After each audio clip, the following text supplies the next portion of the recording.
Morning.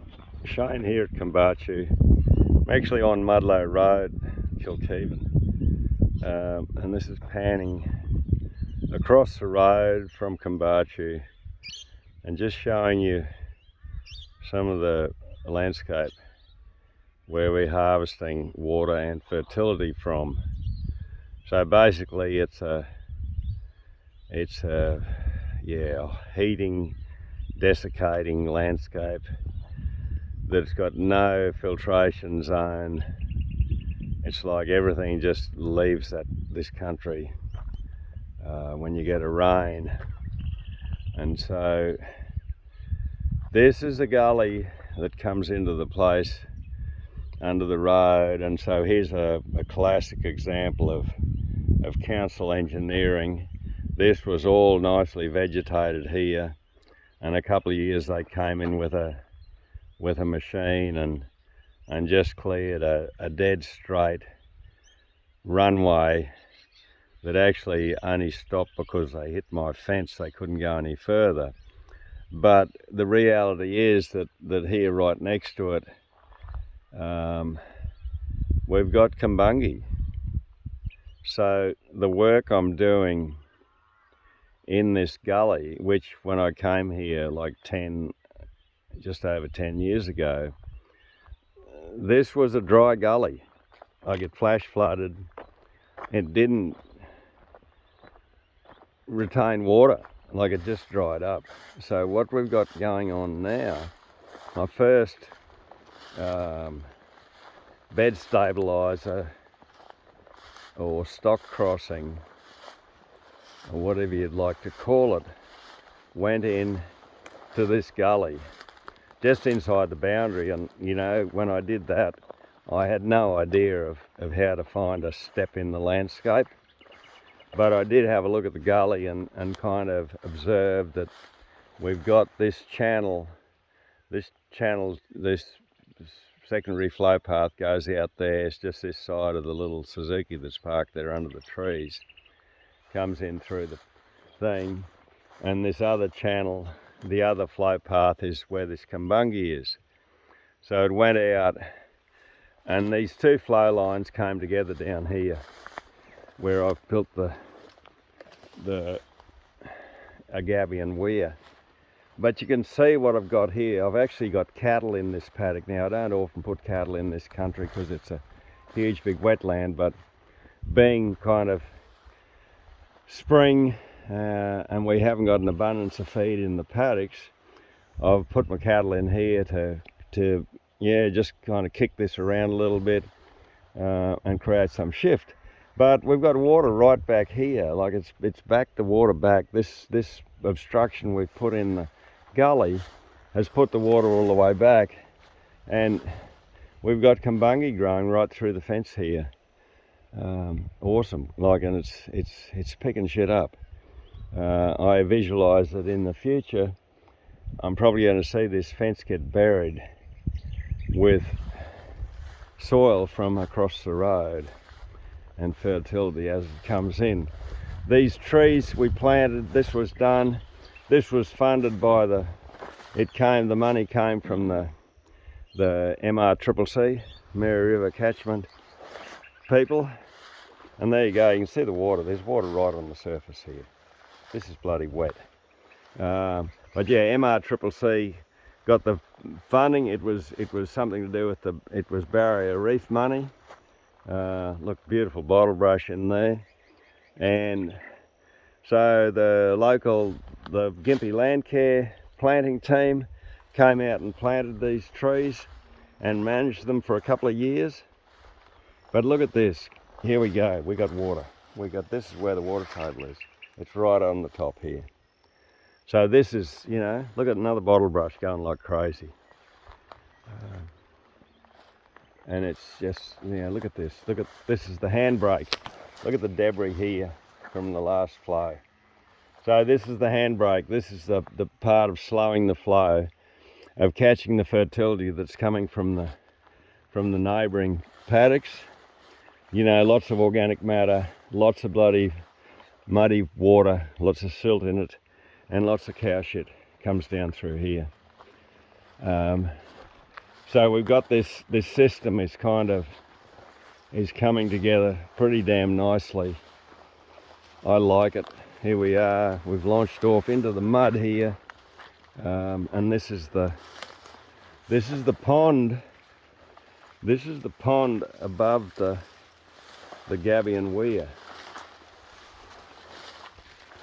Well, how bloody awesome is this? You know, this was a dry gully, and I was informed when I started working in here that this gully runs a lot of water, and it kind of insinuated that there was no way that Shane would be able to manage it.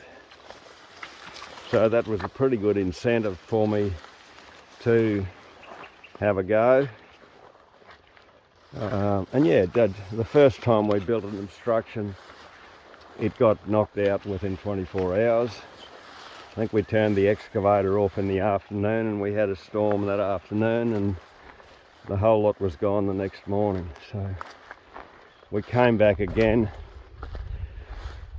and this also, the Gabion that's gone in here, this also was funded by the catchment group.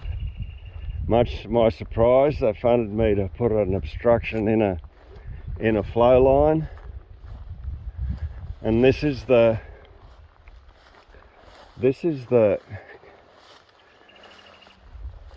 goes out yonder to the boundary. There's a bankless contour, and so this is part of the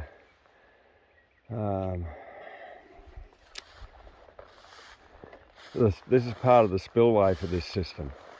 So we've got a bankless contour that runs across here. You might be able to see a white thing on the fence over there. The bankless contour runs right to the boundary fence there. So this is a part of the whole Gabion system, which is a mistake part. This is the bank with vetiver grass on it. It's basically built level. It should have been tapered from the Gabion out here to the end of this contour so that the water could actually flow over it progressively. But because of the way we built it, it's busted through here. It's blowing out the vetiver, and you get a good look at the vetiver here. The cows have been chewing on this vetiver a bit, but you can have a look at the vetiver and see the root system. It sticks down into the soil. Massive bloody root system to hold things together. And I'll try and get up here onto the Gabion. But yeah, look at this. We got tea trees standing in water. Here we are. You know, we haven't even got to the wet season. We're in first day of October, and we got a permanent pond here with tea trees and rushes and reeds, and look at that, bloody awesome. You know, this is a massive bloody structure. I would never do this again. This is ridiculous. This was like a $5,000 investment. And I look at it and I think, well, how many contours could I have built across the whole landscape of the farm for that $5,000? But anyhow, it wasn't my money. It was your money. It was our money that came via the catchment group. But yeah, look, we got this awesome thing. The interesting thing in here, somewhere in amongst this jungle, there's some monitoring pegs. So the catchment group decided they'd have to monitor what was going on. They'd never actually monitored in a site, I don't think, that was fully vegetated. So now all the little steel pegs with a yellow thing on top of them have disappeared in the landscape. It'd be quite challenging to actually find them in here. I guess that's a good monitoring result. But this is the main spillway here of the Gabion. Yeah, with this huge bloody apron. Like it's you know, I guess it's classic what you do when it's not your money kind of work, and when you follow the accepted rules of this is how you do it. This kept blowing out here. I've planted this Arundo Donax here. That's done a job on it. That's stopped the rot there. I've tied it together well. The Arundo's actually falling down here and starting to take root in here.